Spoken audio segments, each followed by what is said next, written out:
যখন জামাত ইসলামী একটি বেদাতি জামাত, চরমপন্থী জামাত, এবং আকীদায় তাদের অনেক বিভ্রান্তি রয়েছে, মানহাজে সাহাবায়ে কেরাম, তাবেইন, তাবা তাবেইনের মতাদর্শের সাথে ভিন্নতা রয়েছে, কোনো মিল নেই, যার ফলে আর কোনো মিল নাই, এ সম্পর্কে বিস্তারিত যদি জানতে হয় তাহলে আমার 9টি বক্তব্য আছে জামাত ইসলামের ওপর, সেটা থেকে বিস্তারিত জানতে পারে তাদের কিতাব থেকে, যে আকীদায় কোথায় গলত আছে, মানহাজে কোথায় গলত আছে, টার্গেট, ইসলামের টার্গেটে কোথায় গলত আছে, মৌলিক বিষয়, ফিকি মাসলা মাসাইলে না হানফি শাফি মালিকি হাম্বলীদের মতো, বরং এই সব মৌলিক বিষয়গুলিতে গলত আছে।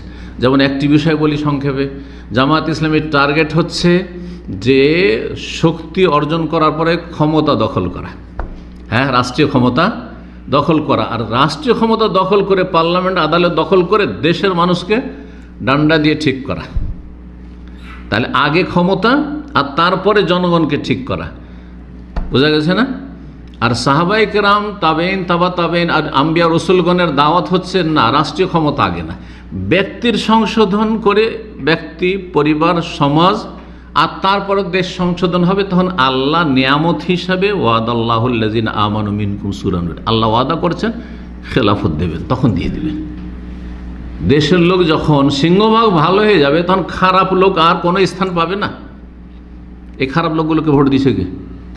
বিনা ভোটে আসছে, তাদের পিছনে এই জনগণই আছে।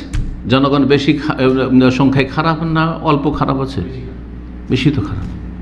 জনগণেরই তো ওই যারা প্রতিনিধি হয়ে যাচ্ছে, এমপি হয়ে যাচ্ছে বা চেয়ারম্যান হয়ে যাচ্ছে, তারা জনগণের মধ্য থেকে যাচ্ছে না, না উপর থেকে আকাশ থেকে এসে? এগুলো সব তো আপনাদের সমাজেরই লোকগুলো, কথা বোঝা গেছে না? তো জনগণও খারাপ, আর জনগণ যত বেশি খারাপ তত খারাপ শাসক আসবে, এটা নিশ্চিত। জনগণ যত ভালো হবে তত ভালো শাসক আসবে। তো টার্গেট হচ্ছে ব্যক্তি সংশোধন, এক একটা করে সংশোধন। একটি লোককে শিরকি আকীদা আছে তাওহীদ শিখান, সুন্নাত শিখান, বেদাত মুক্ত করেন, বেনামাজি নামাজি বানান, হারাম খায় ওকে হালাল খাওয়ান, ধার্মিক ভান আল্লাহ ভীরু বানান, আর তারপরে তখন মাশাআল্লাহ দেখবেন গ্রামে অনেক ভালো লোক হয়ে গেছে, তখন আর গ্রামে ওই খারাপ লোকদের আর চলে না, খারাপ লোকদের আর চলে না তখন। তো এই জন্য বলবো যে জামাত শিবিরে এর সদস্য হওয়া জায়েজ নয়।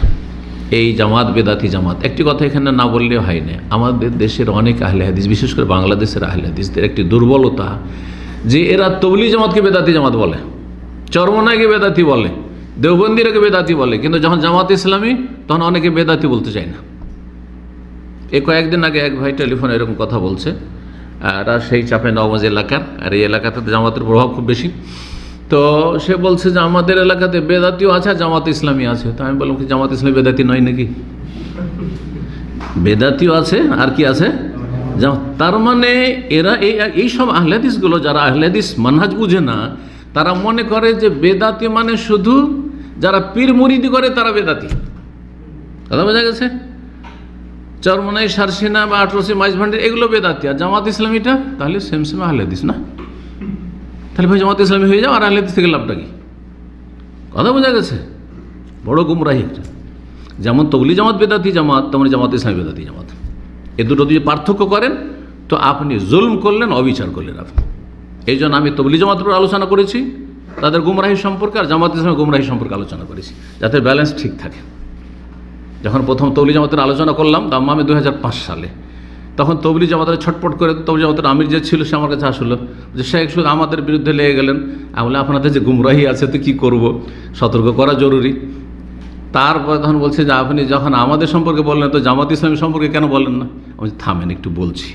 2006 তখন শুরু করলাম, কথা বোঝা গেছে? তো তারপর তখন সবাই ঠান্ডা। যখন তবলিগ জামাতের আলোচনা করলো 2005-এ, ওই আলোচনা সবচেয়ে বেশি প্রচার করেছে জামাত ইসলামীরা, কারণ ওদের কাজে আসবে। যখন তবলিগ থেকে বেরিয়ে আসবে তো জামাতে ঢুকাবো এই স্বার্থে। কিন্তু তার 1 বছর পরে দিলাম ডোজ, তখন ব্যালেন্সটা ঠিক হয়ে গেল। আল্লাহ সকলকে হেদায়েত দান করুন। 5 নম্বর প্রশ্ন, وقل جاء الحق وزهق الباطل إن الباطل كان زهوقا